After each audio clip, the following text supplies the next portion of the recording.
there has been an open acknowledgement of the importance of teaching and learning that is grounded in compassion, in understanding, in co-creation, in community-based teaching, flexibility, and for all educational engagements. There has been a paradigm shift.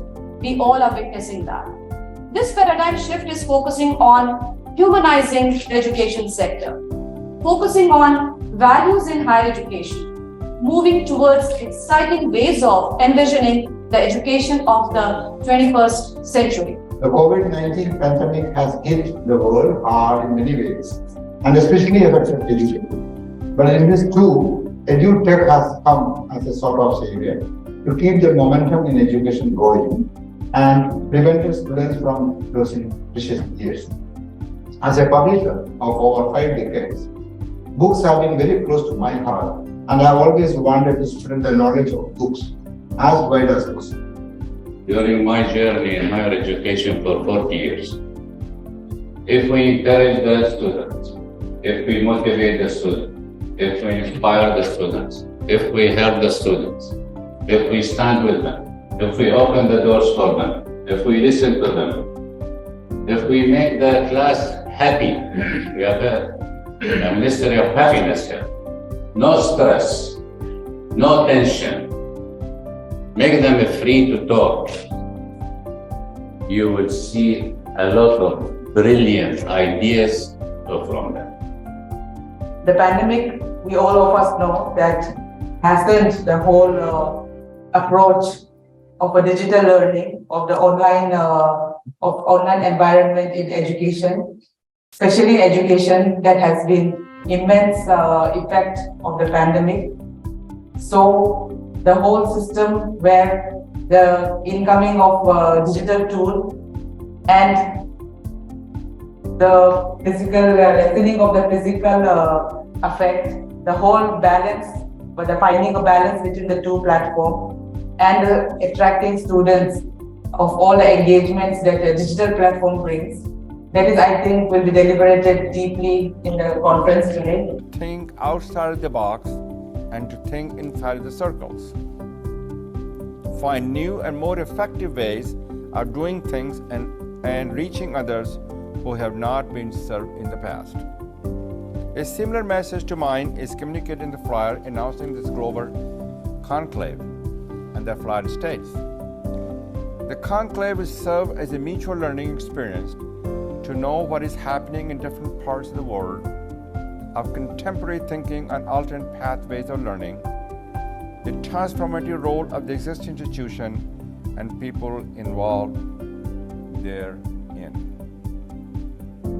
In my opinion, those transformative roles for scholars, for schools and colleges will be to shape studies, shape students, and shape society.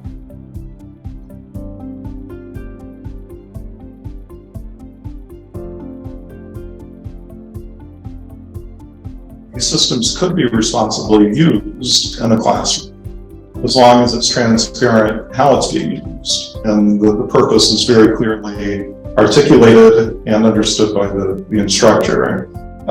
So this is where I think faculty are going to need to very quickly have discussions among themselves about these issues, especially in writing intensive subjects and disciplines. I'm going to use a quote from Alvin Toffler from his famous book, Future Shock. The illiterate of 21st century will not be those who cannot read and write, but those who cannot learn, unlearn, and relearn.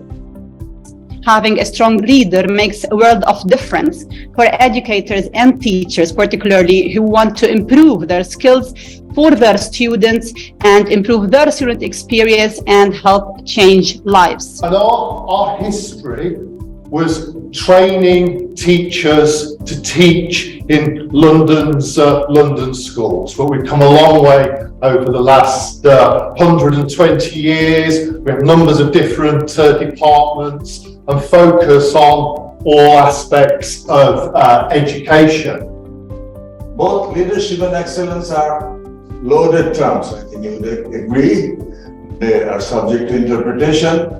Now we can talk in general about generically 4 kinds of leadership. Could be democratic, could be authoritarian, could be laissez-faire, could be transformational, because that's what we want to see very often. But these are never pure categories, not mutually exclusive. I think all leaders may have some traits of these things. And then excellence also, what is the general idea of excellence? It means something exceptional, extraordinary, better than others. You can apply to a person, a thing, action, outcome. When I landed to the United States back in 1980s, there was no internet in the current sense. There was no laptops, definitely no cell phones. And what we had at that time at the University of Wisconsin, Madison, was the big frame computers. A couple of years back, when I visited one of the schools for addressing the students of class 11 and 12, after my presentation, the principal of the school asked the students, "You have any questions?" And one of the students stood up and asked me a question. And hearing the question, I was a little upset because that had nothing to do with the topic. You know what question he asked me? He asked me, "Sir, where do you buy your milk?" I said, "That has nothing to do with the topic which I have done." "No, sir, please answer my question." I said, "Fine. I buy it from the nearby milk booth." He said, "Where do you buy your medicines?" I said, "I buy it from my chemist nearby." And you will stop there. He went for the third question. "Where do you buy your cosmetics?" I said, "I buy from the nearest shop." I said, "Your questions are not relevant to the topic I've been talking." He said, "Yes, sir, that is it." He said, "You want milk, you go to your milk booth. You want medicine, you go to your chemist shop. And you want cosmetics, you go to your mall. Why do you want me to go to the same school for physics, chemistry, and biology?" Significant transformation in the entire ecosystem of education. So the entire ecosystem of education is affected. And in fact, COVID caused major disruption, but it was, I'm sorry to use this word, it was a blessing in disguise. You can think of a utopian view, and I'm going to ask you to put your hands up. Are you more on the utopian side or more on the dystopian side? But utopian view, digital tech and education will do all of this. Personalized learning you've heard about, enabling every child across the world to learn. We've got connectivity everywhere. Every child can learn. It'll be the highest quality possible. Universal, there'll be a trademark. They use these resources and solve all your problems for life. We've had ChatGPT, Professor Cornwall earlier. It's a great learning tool. My son's a teacher, and he hasn't been frightened by this as most of my academic friends have, because he uses this in his teaching with his he teaches history even, and not science. So he teaches about how we learn from that in as part of a learning environment, etc., etc. And it's cost effective. You can do this, I'll sell it to you. You can do this for $100 a child. They will have digital learning, fantastic, it's cheap. The dystopian view is a little bit different. Digital tech increases inequalities. It leaves out those who can't afford it. Remember that cartoon by Alan. Universal content has a single truth. It misses the diversity and minorities. It's controlling. Children's data is mined. That's the only interest companies want it, to mine children's data, to improve their systems, get more money out of it. And the virtual is vastly better than the real world. How many of you have heard of 3D printing? Yeah, we all have. All of us. Wasn't it a big thing?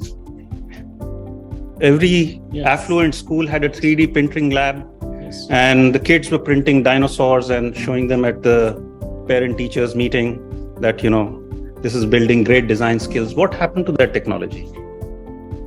Do we even talk about it?